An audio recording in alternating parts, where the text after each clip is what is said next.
Bismillah ar-Rahman ar-Rahim. Alhamdulillah. Wassalatu wassalamu ala rasulillahi amma ba'du. We'd like to welcome all of you brothers and sisters here for the program that is being put on and sponsored by our brothers from the an-naseeha Foundation. And we're happy to have once again in the country one of the shaykh who we've known for a number of years, who called to a salafiyya and the dawah of al-hadith in a balanced and moderate way, as a salafiyya is being balanced and moderate, and is no one other than our Shaykh Abu Abdurrahman Khalid Al-Anbari. May Allah Ta'ala preserve him and you as well. Today, inshallah ta'ala, the lecture is going to be about clash of civilizations. The Shaykh is going to deliver the message, and then after that we're going to have a Q&A session, inshallah ta'ala, in which people will get an opportunity to ask questions about the lecture. So the questions are going to be about the lecture that was presented. I don't think that the Shaykh came to Huddersfield before, and I don't know how much exposure the Huddersfield community has had with translations. So there are two ways that we normally do the translations. The Shaykh talks 2 minutes, 3 minutes, and the translator takes that information and he gives it. Or the second way, in which he gives a short sentence and the translator, he translates that sentence, so as not to be heavy on the people and not to bore the people. We're going to do the second alternative, and we ask Allah Ta'ala for his tawfiq. So without any further ado, we ask the Shaykh an yatafaddal mashkuran lahu.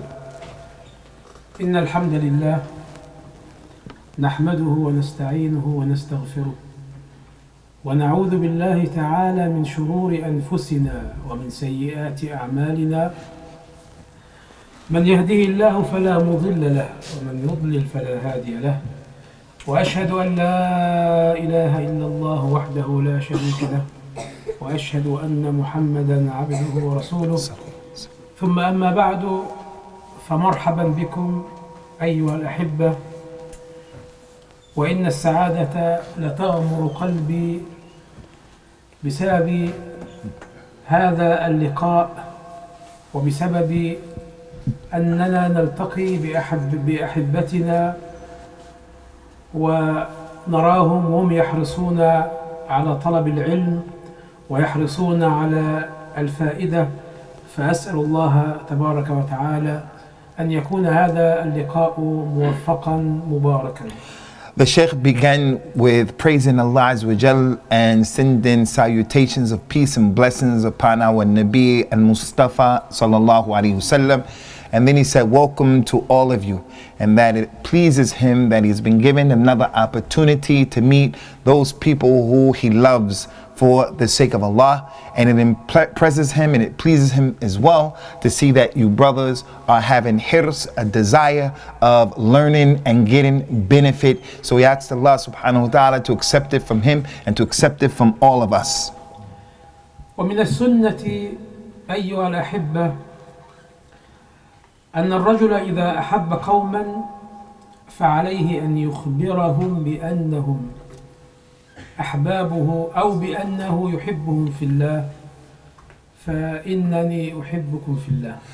After that, Ikhwani, the Shaykh, he said, from the sunnah of the Nabi sallallahu alaihi wasallam is that we were taught, if a person loves a group of people or he loves people, then the sunnah is to inform those people of his feelings, his love for them.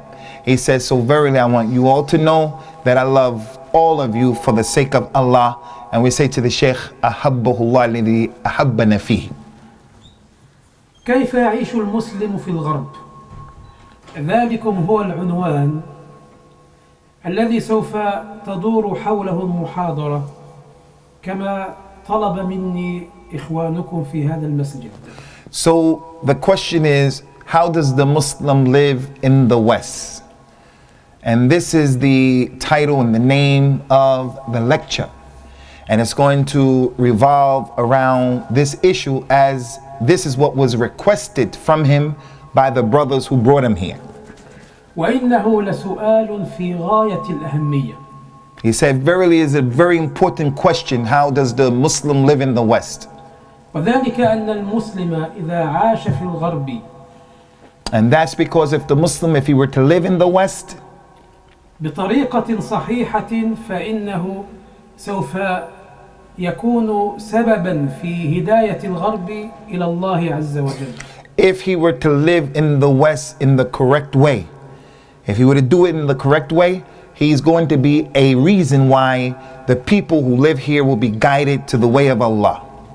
وسوف يعطي الناس جميعا صورة طيبة حضارية عن الإسلام العظيم وعن نبي الإسلام صلى الله عليه وسلم. He said that Muslim who lives in the West in the correct way, he's going to display and give a good picture, a good image of al-Islam and the modernity, the modern way of al-Islam. And he's going to give the people a good idea and a good picture of our Nabi sallallahu alayhi wa sallam. أما إن عاش بطريقة مخالفة للإسلام فإنه سوف يكون سببا في صد الناس عن الدين الحق. But if he were to live in the West in the wrong way, then he's going to be a reason why people are going to be prevented from coming to and understanding the real true Islam. وسوف يكون سببا في فتنة الأوروبيين عن دين الله عز وجل. And he's going to be a fitna for the Europeans concerning the religion of Allah Azza wa Jal. ألم تسمعوا دعاء أتباع إبراهيم وأتباع موسى حينما يقولون في دعائهم كما ذكر القرآن ربنا لا تجعلنا فتنة للذين كفروا. Have you not heard the dua of Ibrahim and the dua of Musa salawatullahi wassalamuhu alayhima? When they were making the dua as been mentioned in the Quran, the dua was, "Oh our Lord, don't make us a fitna for those who disbelieve." فقد كان أتباع الأنبياء حريصين أشد الحرص ألا يكون فتنة للذين كفروا فما هي فتنة الذين كفروا كما ذكر السادة المفسرون. He said that it used to be in the past, the followers of the prophets, the followers of those prophets, they used to have an ardent desire, they used to have hirs, not to be a fitna for the people who disbelieved. And disbelievers, obviously the disbelief is an entail fitna itself, but they used to try their best not to be a fitna for the disbelievers.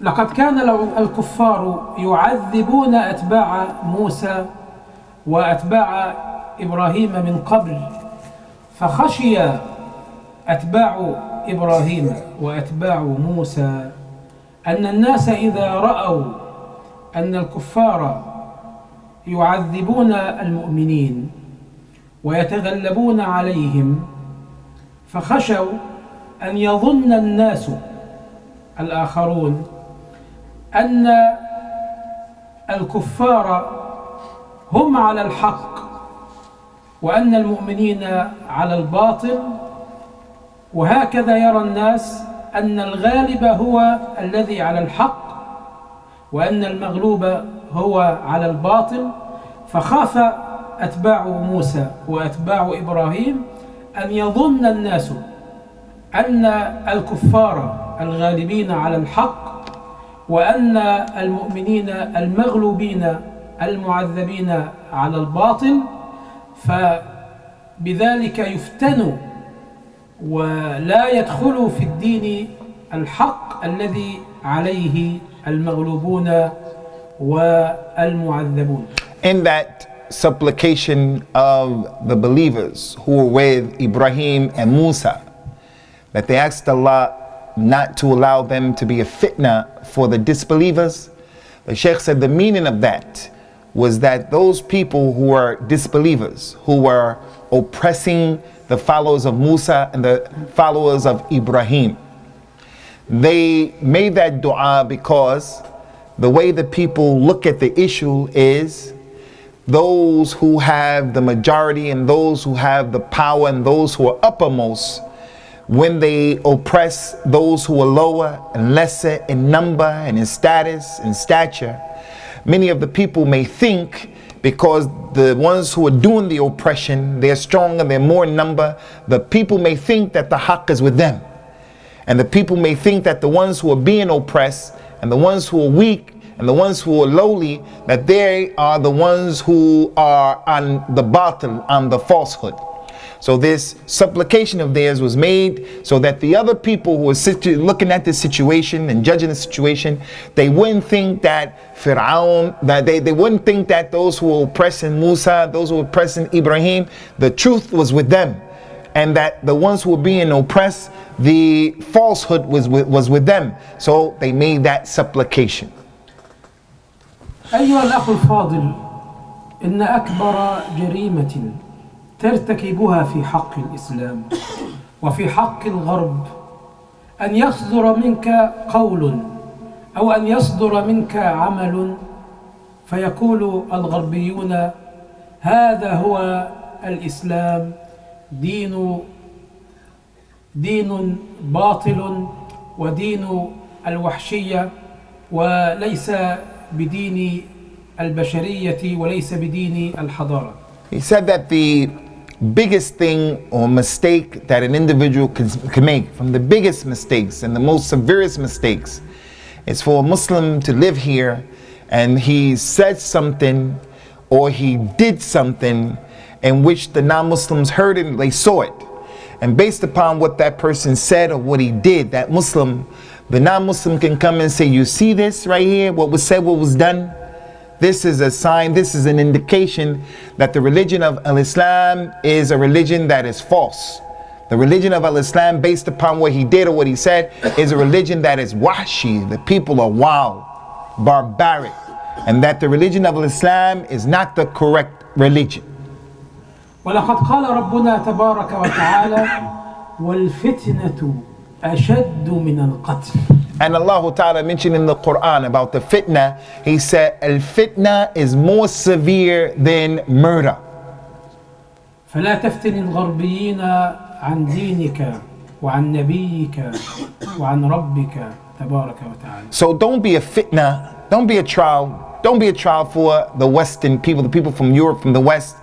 Be a trial for them concerning the reality of your deen, the reality of your Nabi, the reality of what we stand for. لا ينبغي أن تقيم سدا منيعا بسوء أفعالك يحول بينهم وبين سعادة الدنيا والآخرة. Don't allow yourself to be a barrier that prevents them from getting the happiness that al-Islam has to offer to the person who becomes a Muslim as a result of your bad actions and your bad behavior. إذن كيف يعيش المسلم في الغرب؟ So how does the Muslim live in the West? لابد أن يعيش وفق المنهج الإسلامي. It is necessary for him to live in accordance to the methodology of al-Islam, the Islamic methodology. لابد أن يعيش كما عاش النبي صلى الله عليه وسلم قرآنا. He has to live like the Nabi lived, exist like the Nabi existed, and he existed as and like the Quran, like the Quran. كان صلى الله عليه وسلم كما قالت عائشة قرآنا يمشي بين الناس. He, as our mother Aisha described him, she said about him, he was like the Quran walking between the people, amongst the people. ومن ثم فلكي تعيش في أوروبا مسلما فلابد أن تتعلم الإسلام الحق. So in order to live in the West as a Muslim, you have to learn the true Islam. إنه لا يؤسفني أن الكثيرين من المسلمين في هذه البلاد لا يعلمون كثيرا عما هو معلوم من الدين بالضرورة. The Shaykh said, it saddens me to see and to know that there are many Muslims who live here They don't know some of the basic well-known things that are known. What is known with durura, by necessity. This is the basics of the religion. إنه لا يؤسفني أن الكثيرين لا يعلمون عن الله عز وجل ولا عن نبيه صلى الله عليه وسلم ما لا ينبغي أن يخفى على مسلم. Some of them don't even know about Allah Azza wa Jal or about the Nabi sallallahu alaihi wasallam, issues that are not acceptable to be unknown to a Muslim. They don't know these issues, and it's not even acceptable for these issues to be unknown. وإذا فإن البداية الصحيحة أيها الفضلاء أن نجتهد في طلب العلم الشرعي. So in the beginning, the first thing about living in the West correctly is that we make ourselves those people who learn about the religion. لابد أن نتعلم ذلك الإسلام الأول الذي كان على عهد النبي صلى الله عليه وسلم. We have to come to learn about the original Islam, the first Islam, the one that the Nabi was upon sallallahu alaihi wasallam. ذلك الإسلام الذي يتميز بالتوسط والاعتدال. That Islam that the Nabi was on, it was an Islam that was unique and distinct, and that it was described and it was in the middle and it was balanced. ولقد قال البخاري رحمه الله في صحيحه باب القول قبل باب العلم قبل القول والعمل. And the great scholar Imam al-Bukhari in his Sahih, the book of Hadith, he brought a chapter and he called that chapter the chapter of knowledge precedes statements and actions. لابد أن نتعلم الإسلام الصحيح الذي كان على عهد النبي صلى الله عليه وسلم ولابد أن ننشر ذلك العلم بين الناس. We have to learn first the Islam, the real Islam, authentic Islam that the Nabi was upon sallallahu alaihi wasallam. Then after learning it, we have to spread it forth and make it prevalent amongst the people. ذلك الإسلام المتميز بالتوسط والاعتدال ويسر الأحكام الشرعية. The Islam of the first that the Nabi was upon is unique again in that it's in the middle course, it's just and it's beneficial. لقد كان النبي صلى الله عليه وسلم حريصا أن يعلم الناس كلهم جميعا أن الإسلام دين التوسط والاعتدال وسماحة الأحكام ويسرها. The Nabi sallallahu alaihi wasallam had an ardent desire, and he used to do a lot to make sure that the people understood and comprehended that the religion of Islam was a religion that was in the middle course, a religion that was balanced, fair and just, and a religion where the ahkam, the rules and the regulations, there is some samah, some masamaha. It's a religion of ease upon the people in the ahkam. ويوم أن لعب الحبشة في مسجد رسول الله صلى الله عليه وسلم وجاءت عائشة تنظر إلى لعبهم قال النبي صلى الله عليه وسلم لتعلم يهود أن في ديننا فسحة. An example of the Nabi trying to show the people this is what happened when those people from Ethiopia, from Abyssinia, came to the masjid and they were playing around. They were enjoying themselves. He allowed our mother Aisha to come, and she saw what had happened. And he allowed her and gave her the time just to look and to observe what they were doing. And when he was questioned why, he told the people so that the Jews would know that in our religion there is playing, there is joy, there is ease. So he wanted them to see the ease of al-Islam. ونستنبط من هذا الحديث أنه من السنة أن نظهر للناس جميعا أن الإسلام دين اليسر ودين السماحة. So what is extracted from this story of Aisha and the Abyssinians is that from the Sunnah is to let other people know, let the people know that our religion is a religion that has in it easiness, enjoyment, and this type of action and behavior.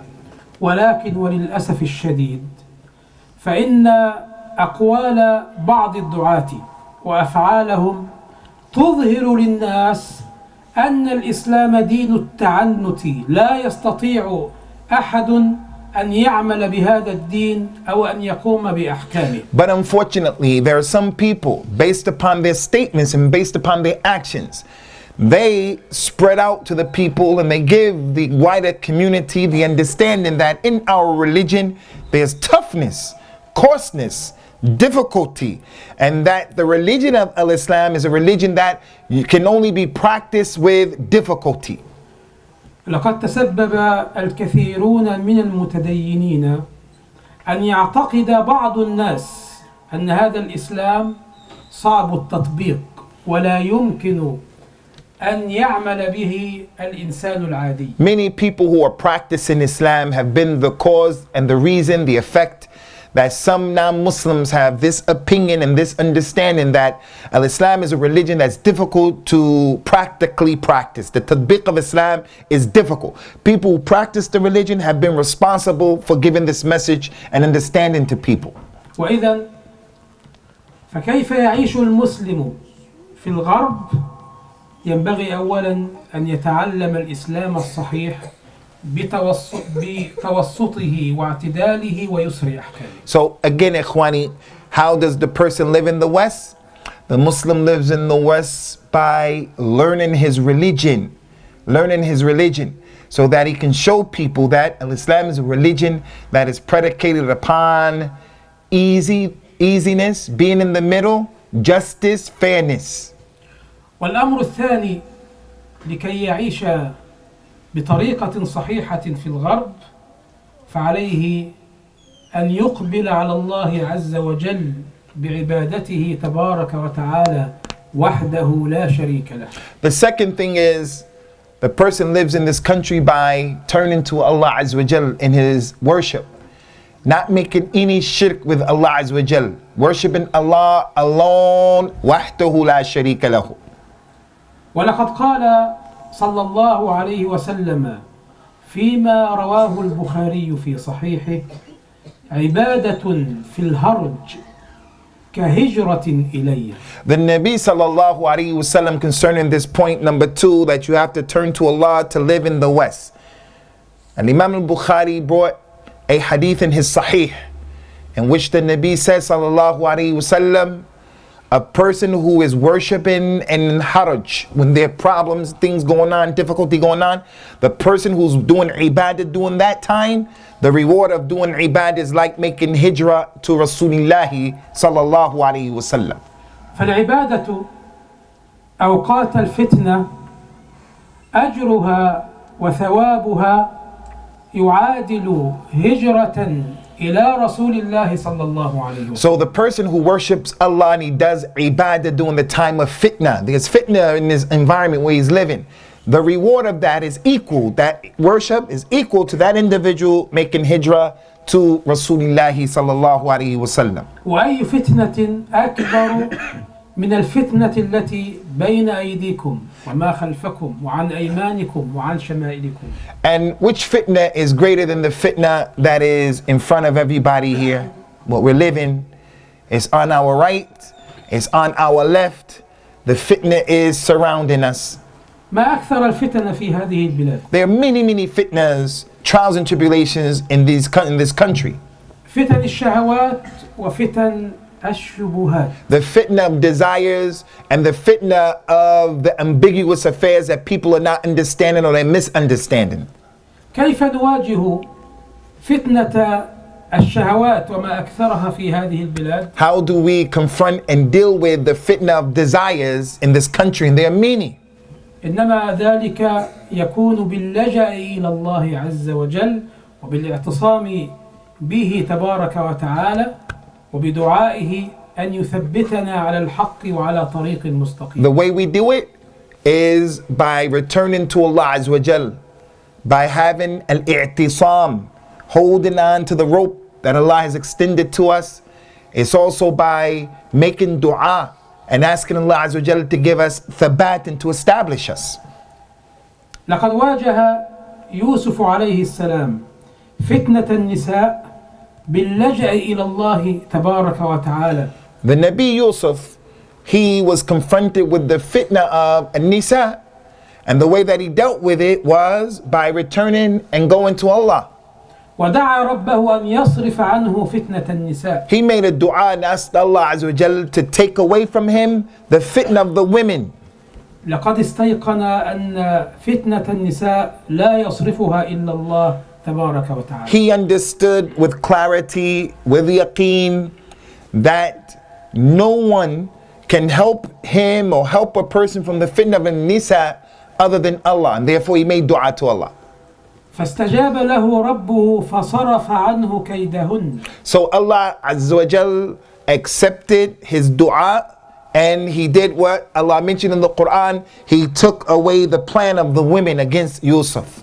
ثم إن فتنة الشبهات التي تثار حول الإسلام في هذه البلاد كثيرة وكثيرة. So that was the fitna of desire, shahwa. There's another fitna in this environment, that is the fitna of shubahat, things that people understand the wrong way. He said that there are many shubahat that confront the people, things that, for an example, that people misunderstand about Islam. كيف نواجه فتنة الشبهات؟ How do we confront and deal with this type of fitna of the misconceptions that people have? إنما يكون ذلك بالعلم. It is done with and by knowledge. وإذا فإن الوسيلة الأولى لكي نعيش في الغرب بطريقة صحيحة هي أن نتعلم، والوسيلة الثانية أن نعبد الله تبارك وتعالى، وبالعلم وبالعبادة نواجه فتنة الشهوات والشبهات. So, Ikhwani, what has been mentioned, how do we live in the West as Muslims? The first advice is to get knowledge of the true Islam, the first Islam. And number two, to turn to Allah Azza wa Jal in our worship.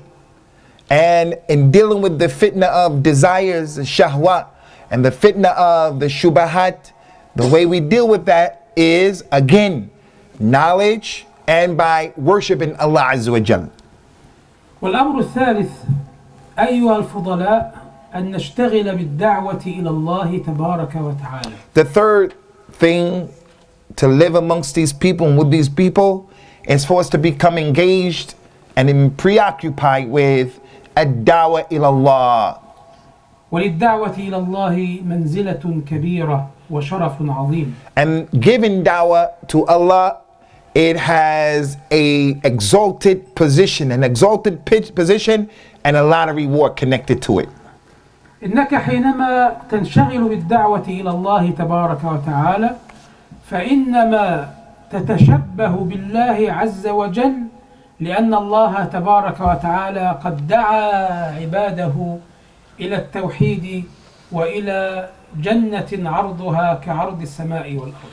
تشبه الذي يقبل هذه التشبه هكذا. The Shaykh said if a person were to engage himself in a da'wah, he would be obeying Allah Azza wa Jal. He would be doing what Allah Azza wa Jal commanded him to do, because Allah Azza wa Jal has commanded that people give da'wah to him, call his creation to him. فصفات الله عز وجل على قسمين اثنين. The Shaykh used the word, he said that if a person gives da'wah to Allah, he would resemble Allah. He would resemble Allah in this da'wah. So he wants to explain what he means by to resemble Allah. He said that the characteristics of Allah are of two types. فهنالك صفات اتصف الله عز وجل بها ودعا الناس إلى أن يتصفوا بها. There are some characteristics that Allah has, He has them, and He called the people, He invited the people, He commanded the people to also bring on board and to have those characteristics within themselves. فربنا رحيم ودعا الناس أن يكونوا رحماء. Allah is Rahim, and He told the people that they should also have rahmah as well. وقال صاحب الشريعة صلى الله عليه وسلم ارحموا من في الأرض يرحمكم من في السماء. The Nabi told the people sallallahu alaihi wasallam, have mercy on the people in the earth, and the one who is over the heavens, he will have mercy upon you. والله عز وجل يغفر ويعفو وأمرنا كذلك أن نعفو عمن أخطأ في حقنا وأن نغفر. Allah forgives and Allah pardons. And He also told us that we should forgive and we should pardon those people who made mistakes towards us. وهنالك صفات لا يجوز لنا أن نتصف بها. And then the second type of characteristic that Allah has are the characteristics that are exclusively, wholly, solely for Him. فالله عز وجل قد اتصف بعلم الغيب ولا يجوز لنا أن ندعي علم الغيب. Allah Azza wa Jal, from His characteristics is He is the only one who has knowledge of the unseen. So the person who's giving dawah, in this case, he can't claim that he has knowledge of the unseen. وكذلك فإن الله تبارك وتعالى اتصف بالكبرياء ولا يجوز لأحد من الناس أن يتشبه بهذه الصفة وأن يتكبر على خلق الله عز وجل. Allah Azza wa Jal, He has a characteristic of al-kibr, al-kibr. And this is exclusively for Allah. As for the creation, the da'i other than Him, he doesn't have the right to deal with the people with kibr, with arrogance. It's not permissible for Him. It's exclusively for Allah. فالله تبارك وتعالى كما ذكر القرآن والله يدعو إلى دار السلام. And Allah, as He mentioned in the Quran, Allah, He invites people to the Dar as-Salam. وأمرنا كذلك أن ندعو إلى دار السلام. And He ordered us as well to encourage and to invite and to give da'wah to the Dar as-Salam. وفي القرآن الكريم In the Quran, يا أيها الذين آمنوا استجيبوا لله وللرسول إذا دعاكم لما يحييكم. Allah said, "O you who believe, answer the invitation of Allah and His Messenger when they call you to, when they invite you to that which will give you life." فيكفيك شرفا أيها الداعية إلى الله أنك تقوم بوظيفة أو تتصف بصفة اتصف الله عز وجل بها. So the point here is, how does a Muslim live? By giving da'wah ila Allah. And if he gives da'wah to Allah, it's a clear enough proof of your honor, of your position, your noble position. Because in doing so, you have taken on board a characteristic that Allah has about Himself.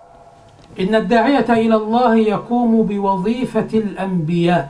And also, from the benefits of giving da'wah, from the virtues of it, is that if we give da'wah while we're here, we become people who are resembling the prophets. ألم تسمعوا قول ربكم تبارك وتعالى يا محمد قل هذه سبيلي أدعو إلى الله على بصيرة أنا ومن اتبعني. Have you brothers not heard the statement of Allah subhanahu wa ta'ala in the Quran when He said, Ya Muhammad, Allah said to the Rasul sallallahu alaihi wasallam, tell the people, this is my way. I call to Allah with knowledge, with clarity. I do that, and those who follow me also do that. فأتباع محمد صلى الله عليه وسلم على الحقيقة إنما يدعون إلى الله عز وجل على بصيرة وعلم. So those people who truly follow the Nabi sallallahu alaihi wasallam, his true followers, they give da'wah and they call the people based upon knowledge and clarity. فلا يقل أحدكم إن الدعوة ليست من وظيفتي. Let not any of you say da'wah and giving da'wah, it's not my job. ولا يقل أحدكم إن الدعوة لها رجال متخصصون فيها. And don't anyone say a da'wah ila Allah, it has its special people who are responsible for it. لقد شاء الله عز وجل أن يكون محمد خاتم الأنبياء. Allah has allowed Rasulullah Muhammad sallallahu alaihi wasallam to be the seal of all of the prophets. لكن الله تبارك وتعالى لكي يقيم الحجة على الناس أمر أتباع محمد صلى الله عليه وسلم بالدعوة إلى الإسلام. Allah chose Muhammad to be the khatam of the anbiya. But at the same time, Allah Azza wa Jal made his followers also responsible for establishing the argument against the creation, showing that it's the responsibility of people of this ummah to give da'wah to Allah's creation. لكن الدعوة أيها الفضلاء إذا لم تكن بفقه وبعلم وبحسب القواعد والضوابط الشرعية فإن الدعاة يكونون على خطر عظيم. But you noble brothers, we must know that a da'wah to Allah, it has to have comprehension, and it has to have fiqh, it has to have fiqh, comprehension, understanding, and it has to have knowledge, and you have to have some idea about the rules and regulations, the principles, the qawa'id, the principles of Islam, and the dawabit, the rules and regulations of the religion in order for it to be effective. ولا بأس أن نقف عند بعض هذه القواعد العلمية حتى ندعو إلى الله عز وجل على بصيرة وعلى حسب منهاج محمد صلى الله عليه وسلم. So we want to take this opportunity, inshallah, to mention some of these principles that we need to know when it comes to giving da'wah in Allah in accordance to the methodology that was the prophetic methodology of Al-Mustafa sallallahu alayhi wasallam. القاعدة الأولى. The first principle that we need to know about giving da'wah in Allah. الدعوة بالأفعال قبل الأقوال. Is that we give da'wah based upon our actions before giving da'wah using the tongue and the statements. فقبل أن تدعو الناس بلسانك لابد أن تدعوهم إلى الله عز وجل بأفعالك الطيبة وأخلاقك العالية. Before we can call people to our religion, before we can do that with our tongues, telling them about our religion, we have to first exemplify and display our da'wah in our actions. قبل أن تدعو الناس إلى تطبيق الإسلام لابد أن تطبقه في نفسك أولا. Before we can invite people to practice Islam, we ourselves have to practice Islam first. لابد أن تكون قدوة للناس وأسوة حسنة. We have to be an example for the people, a good example. فإن الناس يتأثرون بالأفعال والسلوكيات قبل أن يتأثروا بالأقوال والكلمات. The people, ikhwani, they are affected by the people's behavior and the people's actions before they're affected by what they hear that they have to say. وها هنا كلمة طيبة لابن القيم رحمه الله. And here, in this regard, comes a beautiful word from the great scholar in al-Islam, al-Imam Ibn al-Qayyim. فيقول في كلمة ذهبية. He said in this golden statement of his, علماء السوء جلسوا على أبواب الجنة. The scholars of evil, the evil scholars, they sat at the doors of al-Jannah. يدعون الناس إليها بأقوالهم ويصدون عنها بأفعالهم. They are inviting the people to al-Jannah with their tongues, but they are stopping the people from going into the doors of al-Jannah by their actions. كلما قالت ألسنتهم هلموا إليها تعالوا إلى الجنة قالت أعمالهم لا تصدقونهم فلو كان خيرا لكانوا أول عامل به. Their tongues are saying to the people at the doors of al-Jannah, hey you people, come and enter into the Jannah, come. But their actions are telling the people, while their tongues are saying, come into the Jannah, based on what they're saying, but their actions are telling the people, don't listen to them. Don't listen to them. Because if they were truthful and if they really believed in what they were saying, they would have been the first people to do it instead of calling you, and they're not doing it. وبالتجربة أيها الفضلاء فإن الناس لا تتقبل من المتدينين بعض الأفعال التي يمكن أن يتقبلوها من غيرهم. Ikhwani, from experience, some of the people don't accept from practicing people, religious people, they don't accept from them certain things that normally they would have accepted from them if the actions were consistent with what they were saying. فالناس يرون غير المتدينين يخطئون ويقومون بأفعال مشينة، أما إذا رأوا متدينا وقع ولو في شيء يسير قالوا أنت تفعل ذلك وأنت متدين. He said that the people in the society, they see people who are not practicing. They see them doing all kinds of evil things. نحن في بيوتنا إذا They're doing evil things that are not acceptable. They're not acceptable what they're doing. But they don't say anything because they're not practicing. But when those people see practicing people doing similar things, even if it's just a fraction of what they were doing, something small, they will say, hey, you people are practicing and you're doing this and you're doing that. نحن في بيوتنا إذا صدر منا شيء يغضب الزوجة فإنها تقول أنت الملتزم وأنت الذي تدعي أنك على السنة وأنت تزعم أنك طالب علم. Like some of us with our wives, inside of our own homes, in the privacy of our homes, you may do something to your wife that she didn't like. She's going to say to you, you did such and such a thing, and you're claiming that you're on the sunnah, and you're claiming that the truth is with you, and you're claiming that you're a student of knowledge. فالدعوة إذن بالأفعال قبل الأقوال. So ikhwani, dawah, it is with our actions before our statements.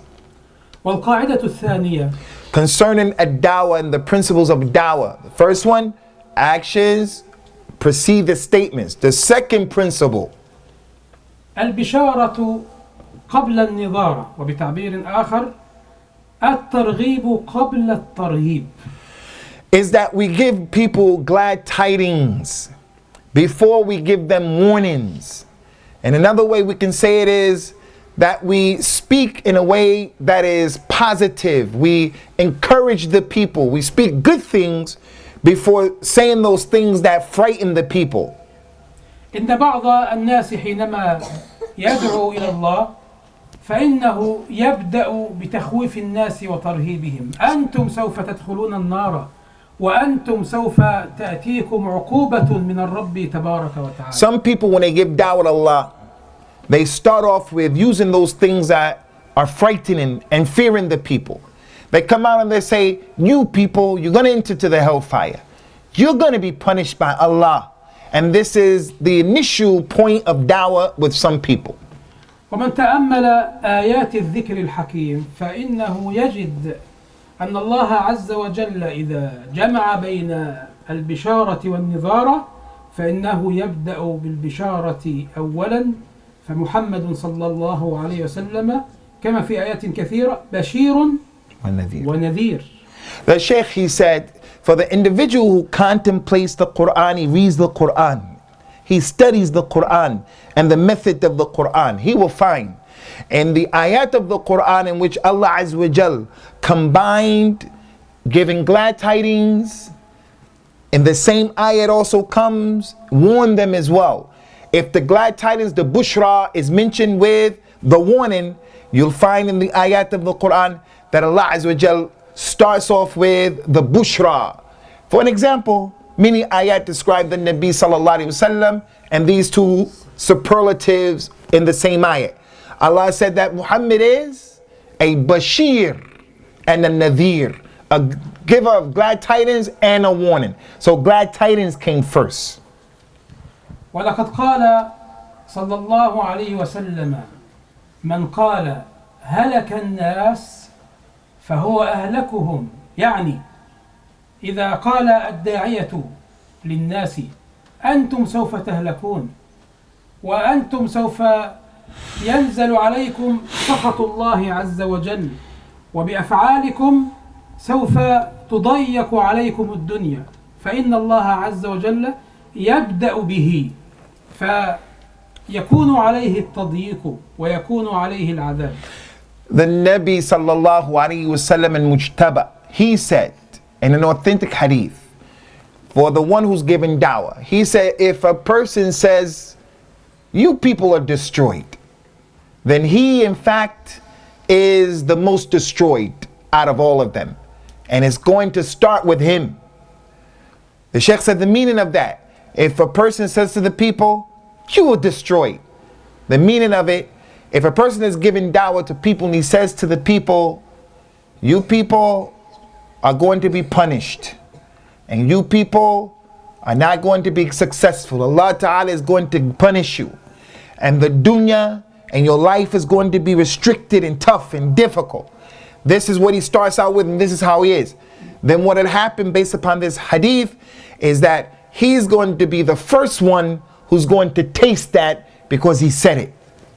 فعلينا أن نرغب الناس بأن نقول لهم إن الإسلام يكفل لكم الحياة الطيبة والعيشة الهنية والسعادة في الآخرة. So what we have to do is let the people know that Al-Islam has enticed them and encouraged them to come to get the nice life, to come and enjoy the happiness that life has to offer when a person is a Muslim.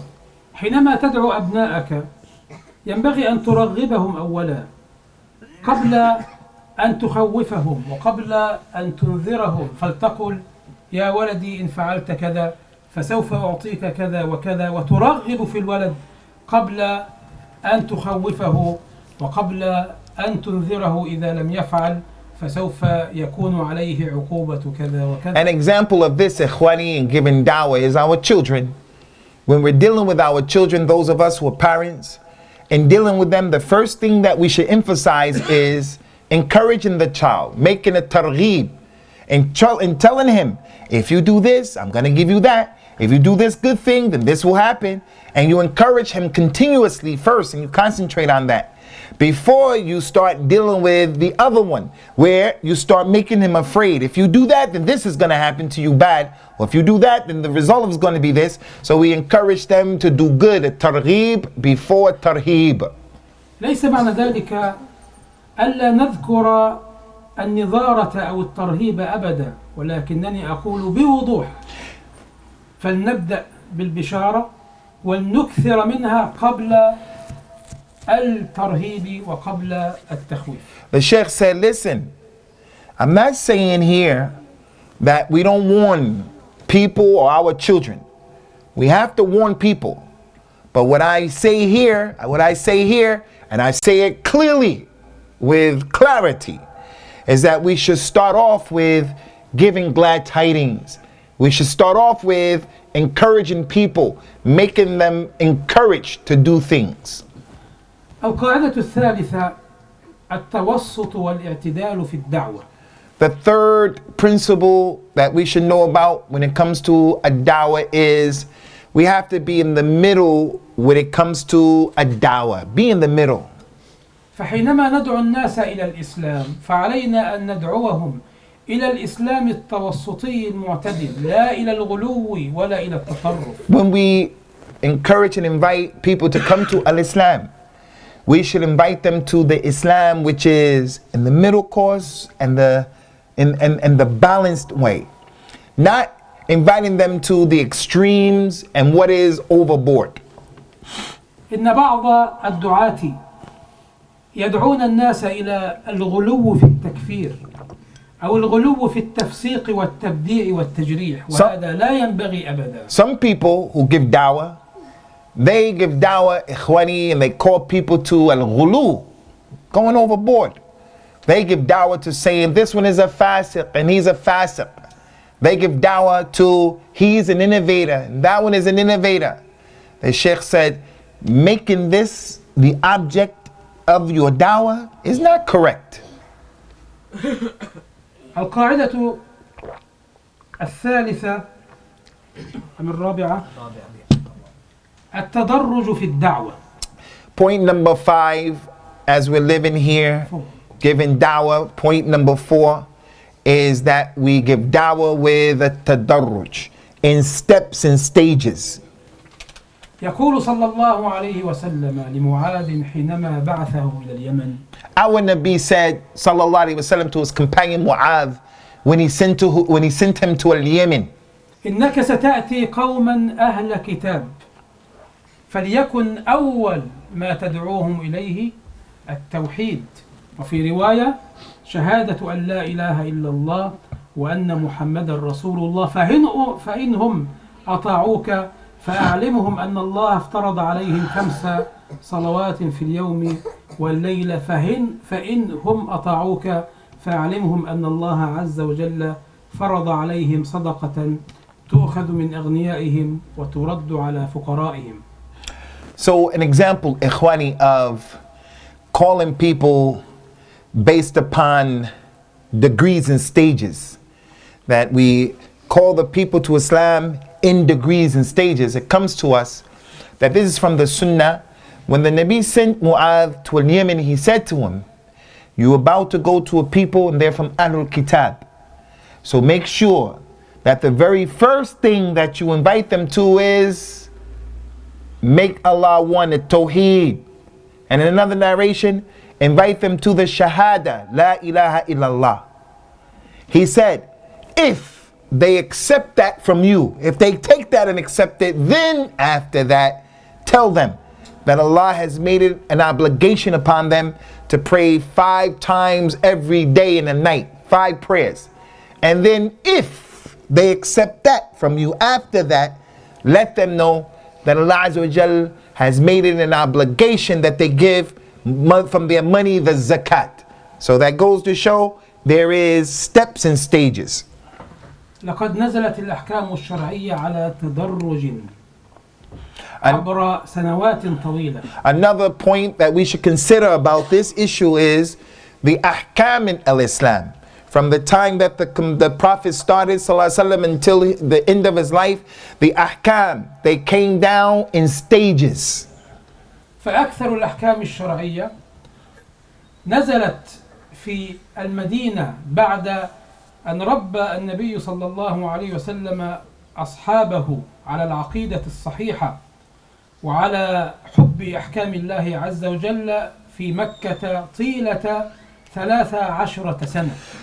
The majority of the rules and regulations, the ahkam in al-Islam, the majority of them, they came down on the Nabi sallallahu alaihi wasallam after he migrated and he found himself in Medina. So all of that time for Mecca, and then when he went to Medina, all of that time he was cultivating his companions and preparing them so that when it was time later on in the latter stages, those rules and regulations came down and they were the majority at that time. وكما قالت عائشة لو أن القرآن أول ما نزل قال لا تزنوا لقال العرب لن نترك الزنا. Our mother Aisha, she said in this regard, if al-Islam immediately came and told the Arabs at that time, don't make zina, their response would have been to the Quran, to this religion, we're never going to leave off zina. ولو نزل أول الدعوة لا تشربوا الخمر لقال العرب لن نترك شرب الخمر. Aisha, our mother, she said, if the Quran came down and said to the Arabs of that time right away, don't drink khamr, they would have said, we're not going to leave off our khamr. فعليك بالتدرج مع المدعوين. So this goes to show, ikhwani, that we, giving da'wah, this principle number 4, is that you have to go in stages with the person who you're inviting. كما تدرج النبي صلى الله عليه وسلم مع أصحابه. As our Nabi sallallahu alaihi wasallam did in regards to his Sahaba radiyallahu anhum ajma'in. هل تعلم أن الصلاة كانت في بدء الإسلام ركعتين ولم تكن 5 صلوات في اليوم والليلة. Did you people know that in the beginning of Islam, in the beginning of Islam, they used to pray salat only 2 rak'ah, not 4, was 2 rak'ah. And also in the beginning of Islam, it wasn't 5 prayers that they used to make. It was less than that. وأول ما نزل الصيام كان صيام يوم واحد يوم عاشوراء وبعد ذلك نزل صيام شهر رمضان. And the siyam is the same way. In the beginning of Islam, the community only had to fast 1 day, and that was the day of the 10th of Muharram, Ashura. And then later on, the obligation of fasting Ramadan came. أتعجب من بعض الإخوة والأخوات. I'm finding it weird, strange. It's strange what we see from some brothers and sisters. حينما يدعون امرأة فأول ما يأمرونها به أن تنتقب وأن تغطي وجهها. For an example, some people call a girl to Islam and they're giving dawah to this individual. And the very first thing that they start off with in addressing that person they're inviting to Islam is, you have to wear the niqab. You have to cover up your face. وما من شك أن ذلك يصد النساء عن الدخول في الدين الحق. And no doubt, by starting with that issue, if you start with that issue and you tell women in this society about that issue, it's going to be a barrier to prevent them from coming in Islam. والدعوة إلى إطلاق اللحية للأسف الشديد تكون بداية دعوة بعض الناس الآخرين إلى الله عز وجل. Some people, when they give people a dawah, like this girl in the niqab, some people, they'll give dawah to a person and invite a person to Islam. The very first thing they start to talk about is, leave your beard, leave your beard. وهكذا أيها الإخوة فعلينا أن نتدرج. فأولا ندعو إلى عبادة الله عز وجل وإلى توحيد الله وإلى المحافظة على الصلوات، حتى وإن كانت المرأة ظلت فترة متبرجة، وندعوها إلى الحشمة بعض الشيء، ثم بعد ذلك ندعوها إلى الحجاب الكامل. So ikhwani, the point of all of this kalam and these examples is for us to understand and to comprehend what we mean by all of these examples about the niqab, about the lihya and this thing. What we mean by that is we have to understand that in giving dawah ilallah, we have to go in stages and steps, and we have to deal with people who are inviting based upon stages and steps. It may be that there is a lady who becomes a Muslim and she spends some time not wearing hijab or not wearing the proper hijab. He said, no, what we have to do is focus on those other issues, like explaining to her about Allah, explaining to her about those issues that will help her to embrace that issue of al-hijab. And you teach her according to the important affairs in that order. والقاعدة الخامسة الارتباط بالحق وعدم التعلق بالأشخاص. And point number 5, in giving dawah ilallah, living in the West, is that we should connect ourselves to the truth, and we shouldn't connect ourselves as such to individuals or personalities. حينما تقوم بالدعوة إلى الله عز وجل فاربط الناس بالإسلام وبالإسلام وحده.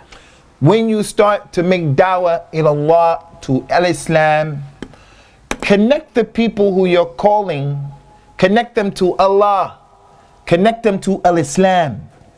لا تربط الناس بشخص معين أو بجماعة معينة.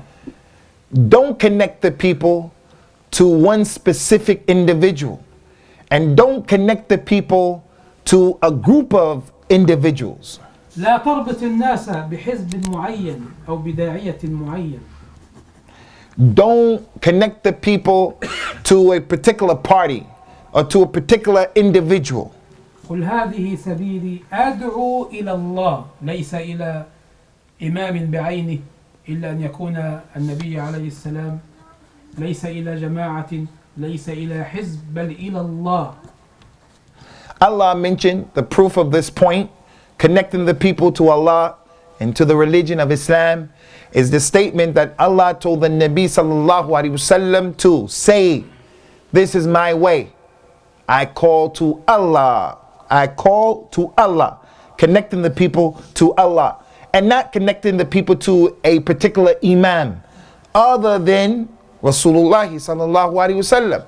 Not connecting the people to a particular group, a jama'ah or a hizb, a particular party. لا يجوز لنا أن نربط الناس برئيس حزب معين أو بمرشد جماعة معينة. It's not permissible for us to connect the people to a group of people who are our brothers to the president of a particular group. He's in charge of a particular group. This is something that's not permissible. بل نربط الناس بنصوص الإسلام قرآنا وسنة. We connect the people to the texts of al-Islam, the Quran and the authentic Sunnah. فإن الجماعات والأحزاب والأشخاص يخطئون كثيرا لكن النصوص لا تخطئ. Because why? The groups, the Islamic groups, the Islamic personalities, the Muslims, they make mistakes. And he said they make a lot of mistakes. So if we connect the people to them, it's going to be mistakes. But the Quran and the Sunnah, there are no mistakes. القاعدة السادسة. Number 6. الحرص على اجتماع الكلمة ووحدة الصف والبعد عن التفرق.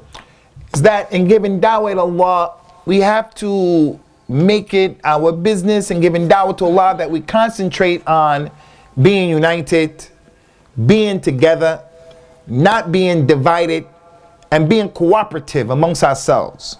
في طريق الدعوة إلى الله عز وجل لا ينبغي أن نثير ما يفرقنا ويمزق شملنا. In giving da'wah to Allah, it's not acceptable for us to entertain those issues that are going to divide us. Nor is it permissible for us to entertain and to introduce those issues that don't allow us to come together. ينبغي أن يحافظ كل داعية على وحدة الأمة الإسلامية. So every single person who's given da'wah, every Muslim, is his responsibility to be engaged in trying to secure, maintain, and take care of the unity of the Muslims. فإن بعض الناس حينما يدعو عددا معينا من الناس فإنه يقوم بتكوين حزب أو جماعة وما من شك أن ذلك مما يزيد في فرقة الأمة. So there are some people when they give da'wah and they focus on a group of people only. And they become a group within themselves. He said this is something that no doubt it increases the disunity that's already present.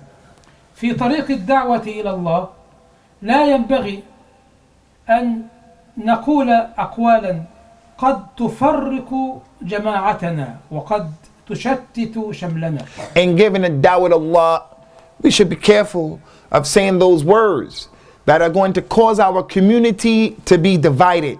That's going to create this type of division amongst ourselves. والقاعدة الأخيرة. The last qaida, the last point.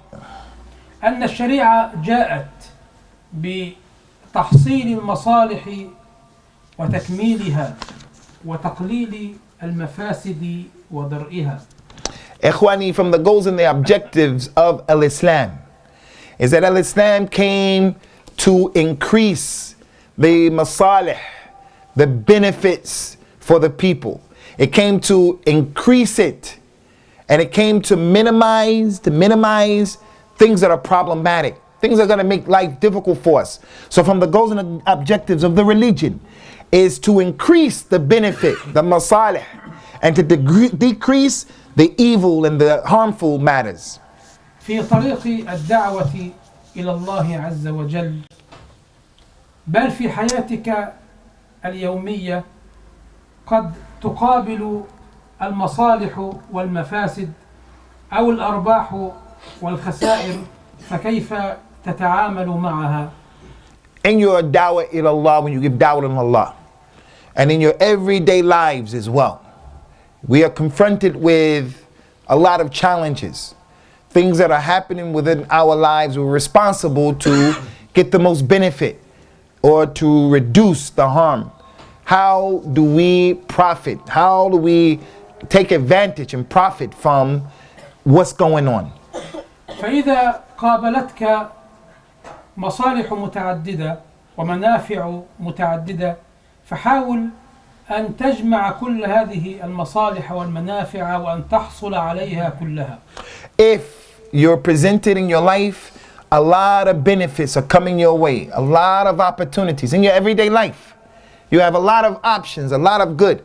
The Shaykh said first you should try to get all of them. If you can, then bring it all on board and take all of it. فإذا لم تستطع وكان لابد أن تأخذ بعض المنافع أو المصالح وأن تترك البعض الآخر فماذا تفعل؟ And if you can't get everything, you only could get some of them. You are faced with a situation where you can get some of them and you have to leave others. Now, if this is the case, what should you do? فإذا كان أمامك مصلحتان كبرى وصغرى فبطبيعة الحال عليك أن تأخذ بالمصلحة الكبرى وأن تترك المصلحة الصغرى. In your dawah, in your everyday life, you're confronted with an opportunity where two positive things come your way. One of them is bigger than the other one. The one is more beneficial, more gonna help you. And this one is less, but it's still good. But you can't take both of them. What do? He said, naturally, you're going to take the thing that has the most benefit and you're going to leave the one that has less benefit in your choice. وإذا قابلتك مفاسد متعددة أو خسارات متعددة فالخطوة الأولى أن تدفعها عنك كلها أجمعها. And the opposite of that holds true. If you're confronted with a lot of evil and a lot of harms, and they're all coming at you, if you have the ability to put all of them to the side, to avoid all of them, then you have to avoid all of them. الخطوة الثانية أنك لا تستطيع أن تدفعها عنك كلها أجمعها بل لابد أن تقع في بعض هذه المفاسد والخسارات. And the second step is that you can't push them all away. You're going to fall into some of them. Not as your choice, you just don't have a choice. So you're going to fall into some of them. So what should you do? What should you do in this case? فلا بأس حينئذ أن تقع في المفاسد القليلة بحيث تدفع عنك الخسارات الكبيرة والمفاسد العظيمة. The Shaykh said in this case, the first step, push them all away. Second step, you're going to fall into some of them. So what do? The one that is the least harmful on you, the one that's the least harmful, that's the one you're going to fall into. And the one that's more harm on you, that's the one you're going to push away opposite from the masalih. لكن المشكلة إذا كان هنالك مفاسد ومصالح. Now the real challenge, the real problem is not the first one, a lot of good, a lot of evil. The real challenge is when you're confronted with good coming your way and evil simultaneously. فالأمر ها هنا على 3 مراحل. Now concerning this, good and bad, you deal with that in 3 steps, 3 ways. فإذا كانت المصلحة كبيرة بحيث إنها تترجح على المفسدة فعليك أن تأخذ بالمصلحة وفي سبيل حتى وإن وقعت في مفسدة أقل من هذه المصلحة. If the benefit was a big one and you have the ability to take that, you take it, even if it caused you to fall into something that was a small, harmful, evil thing. In this first step, you take the maslaha al-kubra, the biggest benefit. وأحيانا تكون المصلحة تساوي المفسدة أو أن تكون المصلحة أقل من المفسدة فحين ذلك تطبق القاعدة التي يحفظها كثيرون منكم: درء المفاسد يقدم على جلب المصالح. If the evil thing, the second step, the evil is bigger than the benefit. The evil is bigger. In that first case, the good is bigger. You take that and you leave that one, even if you fall into some other things. Second step, the good is lesser. The evil is bigger. In this case, we have to do the principle that many people have memorized from amongst you, where the scholars of Islam said, pushing away the evil takes precedence over bringing to yourself the benefit. So you have an evil that is bigger than the benefit. You want the benefit, but because the evil is bigger, the scholars said in this principle, getting rid of the evil, eradicating the evil is what you have to do in this case. It takes precedence over bringing that benefit and acquiring that benefit in this case. وإليكم بعض الأمثلة التي توضح بعض هذه القواعد. And I'm going to give you some examples, inshallah, that will help you to understand these principles. ففي صحيحي البخاري ومسلم أن أعرابيا بال في مسجد رسول الله صلى الله عليه وسلم. An example of that is the Bedouin man who urinated in the masjid of the Prophet sallallahu alaihi wasallam. فقام الصحابة بنهره وبنهيه عن البول في المسجد. The companions stood up when he did this and they tried to prevent him from urinating. فنهاهم صلى الله عليه وسلم وأمرهم أن يتركوه حتى ينتهي من بوله ثم يقوموا ويصبوا على هذا البول دلوا من الماء حتى تذهب تلك النجاسة. Then Nabi sallallahu alaihi wasallam stopped his companions from stopping him, and he told them, let the man finish. Let him finish. So the Nabi sallallahu alaihi wasallam told them to leave the man, and he continued to urinate, and that dirt, that najasa was going in the masjid with the knowledge and the permission of the Nabi sallallahu alaihi wasallam. فالبول في المسجد ضرر ومفسدة. So urinating in the masjid is harmful and it is evil. لكن المفسدة الأعظم أن هذا الرجل يحبس بوله فيتضرر في بدنه. But the harm of not allowing the man to urinate was bigger than the harm of the urine going on the masjid. If he held in the urine, he can hurt himself. فمفسدة بول الأعرابي في المسجد أقل من مفسدة الضرر في بدنه ولا شك. So in this case, Rasulullah sallallahu alaihi wasallam has an option. Let the man urinate in the masjid, and that's bad, it's nasty, and it's harmful. Or make the man hold in the urine, which is also a problem that's going to hurt his body. The Shaykh said here, allowing the man to urinate and to release himself is a lesser evil and harm than what happened with the najasa on the masjid. ثم إن بول هذا الرجل في مكان واحد ولو أن النبي عليه السلام ما نهر أصحابه لقام هذا الرجل خوفا من الأصحاب فكان بوله في أكثر من مكان في المسجد لأنه سوف يهرب أو سوف يركض ومن ثم يتناثر البول في عدة أجزاء في المسجد. Another point that is to be considered, and we're talking about being fronted with good, evil, big evil, small evil. Another thing is to consider is that this man, when the Nabi told the companions, hey, let him finish, by doing that, the man was able to urinate in one specific area. Yarhamakallah. So it's a problem. It's a problem that he's urinating in one area. But that problem is lesser in severity than if the companions went and they were going to get him, the man gets scared, he starts running around away from the people, he's afraid of the people, and he starts to urine all over the place, and as a result, the urine over here is bad. but it's lesser than what would have happened if the Nabi would have allowed them to stop him. The problem would have spread to other parts of the masjid.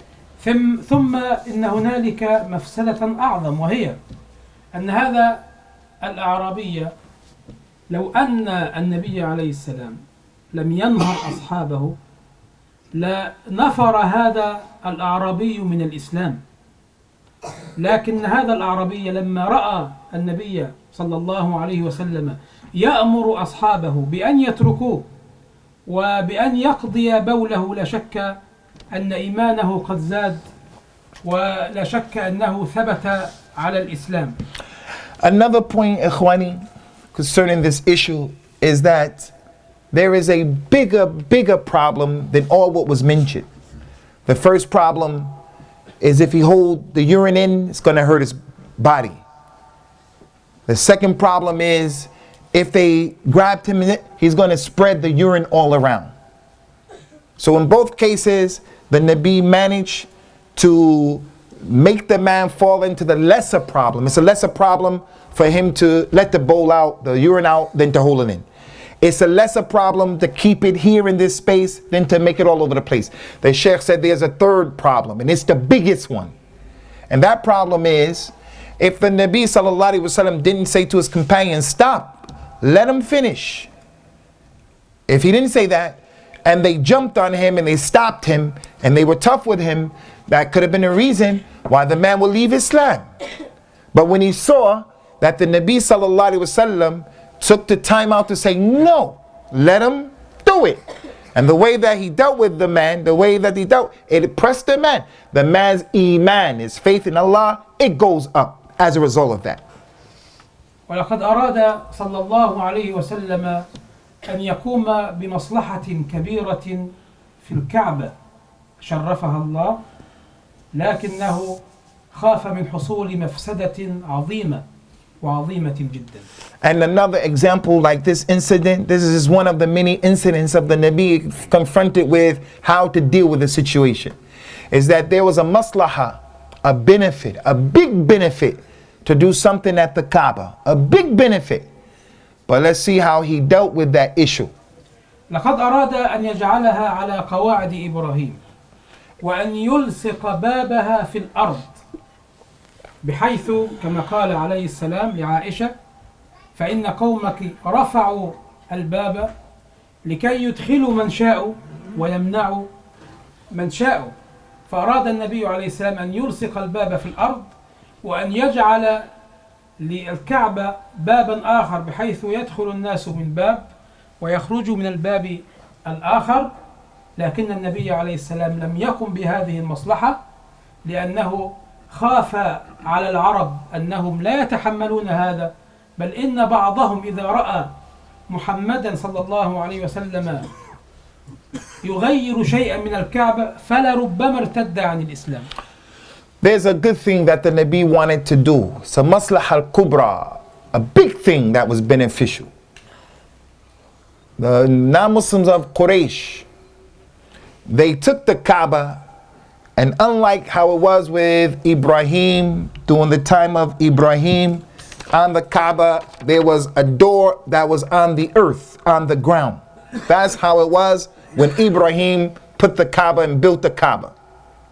Quraysh came and they put the door up. They put it up off of the ground, where it is now, so that only the people who they wanted can go in and come out.